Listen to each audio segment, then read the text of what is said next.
Right, we're done at the gym. Quicker session today. It's a little bit brighter outside, as you can see. It's 10 to 9, so still got all of the day ahead, which is nice. It's one of the things I really enjoy about just going to the gym early in the morning, because I find it just sets me up for the day. It gets me in the right mindset, energizes me, gives me time to think. And if you get there early enough, you don't end up using time in the day that you could use to see other people who might be sleeping in the early hours. So really happy to get the jump on the day as such and start in the gym early. One of the things I was going to talk about a little bit, because I think it sets a really good context for a lot of the kind of ongoing videos and gives you guys a better understanding of what I'm doing and why I'm doing it, is a little bit about where I am today in my life, particularly in terms of my work. So right now, the job that I have is I'm a director for a technology consultancy. So we're an engineering, product design and development business. My role as a director is director of operations. So it's fair to say that I ultimately take responsibility for everything that the business does on a day-to-day basis, in terms of all of its delivery, time, cost, quality, all that good stuff, the financial side, the profit and loss accounts, and all of the staff in the engineering business as well. So it's a pretty busy role. It's a lot of responsibility. I became a director at age 23, which is by all accounts, a really young age to take that position with that kind of responsibility, which is good. It's we're a small business, so in terms of the SME, the small medium enterprise, we're on the S side. We're quite a small business. I think the total headcount across the whole group is about 40 people, so it's not large at all. But for somebody of my age, that's absolutely adequate enough in terms of responsibility. It gives me an awful lot to think about. So I guess the challenge that I've had recently is working out whether what I'm doing in terms of work, that role, whether that is actually helping me on a day-to-day basis get closer to my goals. So when I am older, when I'm 50 years old, will I have achieved my goal?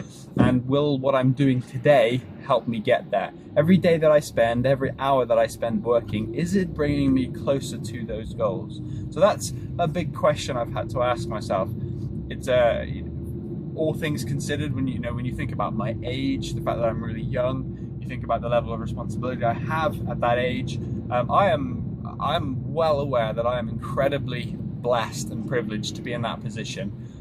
It's a two-edged sword. It brings its own troubles, its own problems, complexities, the stress, and kind of the worry associated with that responsibility. But by all accounts, I think I can try to say this without sounding boastful in any way. For a 25-year-old, that's pretty successful. To be 25 and you've been a director for 2.5 years of a multi-million-pound tech company. That's good going. But that aside, one of the problems I have from a personality perspective, as a character, as an individual, is that I'm constantly searching for more, constantly searching for better. And the questions I've been asking myself recently are along the lines of, do I want to be spending all of my time working for somebody else, which is essentially what I'm doing. I'm a fairly independent-minded person. I think I'm coming more and more to the conclusion that I don't really work that well for anybody.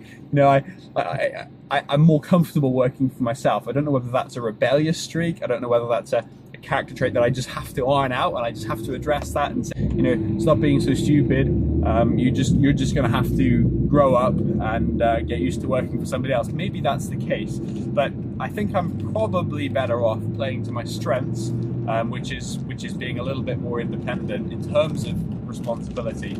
So it's a great position to be in, but I don't think it's actually taking me where I need to be. I think my goals, my dreams are an awful lot bigger than that. So the challenge that I have really in front of me at the moment is working out, how do I, in the lowest risk way possible, further those dreams and further those goals. It sounds like a ludicrous thing to do, in a stable, well-paid job age 25 to just throw that away and say, well, I don't really like working for other people, so you know, I'm gonna work for myself. Great, sounds wonderful. What are you gonna do? Who's out there that's interested in you? Who wants whatever you have to offer? What product and service do you have? What can you create? What can you sell?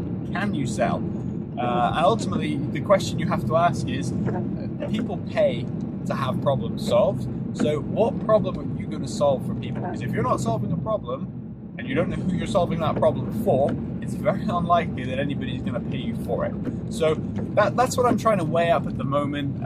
I appreciate, you know, there's significant risk associated with that, but I am utterly determined that, you know, in 30 years' time, I am not going to look back and go, oh man, when I was 25, all these things I should have done, you know, I absolutely wasted my life, and man, you know, I could have achieved so much more. I could have helped so many more people. I could have added so much more value to so many other people's lives, and that is a discussion I'm not willing to have. So I need to work out what I'm going to do with my life that means that by the time I get to that point, I'm content. So that doesn't, you know, that isn't all around just, you know, making tons of money, tons of cash. There's a process I think that we all need to go through of maturity, understanding what wealth actually is, because I don't think wealth is just about the numbers hitting your bank account every month. Sure, that's a fairly strong proponent or component even of wealth, and it's important because money gives you freedom, money gives you options, money is an enabler, it lets you do things, it gives you choices. But there's more to it than that. I think it needs to be, you got to have love in your life, you got to have the friends and family close to you, you got to have freedom in terms of time. So time is one of the most important things. I've discovered this really over the last couple of years, that you can't really put a price on time.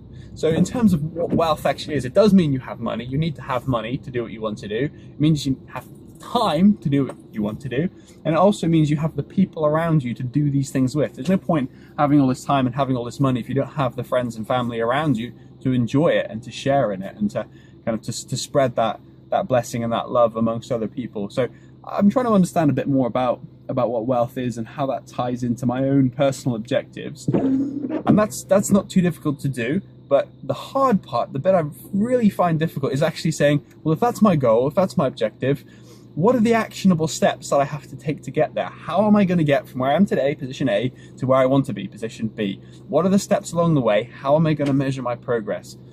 And that's the really difficult bit. And you know, it sounds really silly to say it, but I've heard it said before, and I do have a lot of empathy with the concept. There's nothing so demotivating as a steady paycheck. And I think that's so true of the position I'm in today. I get paid every month. I work hard every month. But as that money rolls in, you become dependent on it. You love it. You rely on it. And it doesn't really motivate you to get out there and do something else and do something different, because you're in the safety, the security of your bubble at the moment. If you've got financial resources to hand, it's a low risk way of living. So it is demotivating having that cash coming in every month. It sounds stupid to say that, but I do kind of share that opinion. I do understand where they're coming from. So that's what I'm on. I'm on a journey of you know, trying to work out what I'm about, what the right thing to do is. And I'd love to hear from you guys if you're experiencing something similar, or if you have experienced it. Get in the comments, write something, share your story, please. I'd love to understand a little bit more about you and what you think, and also what I'm talking about. Is this useful? Is this helpful? Do you agree? Do you disagree? Just write some comments in there, definitely, and you know, I'll really appreciate that, and learning from you guys as well. Absolutely, this isn't just about me talking. This is about a whole kind of community of people coming together, and you know, hopefully being able to help each other out.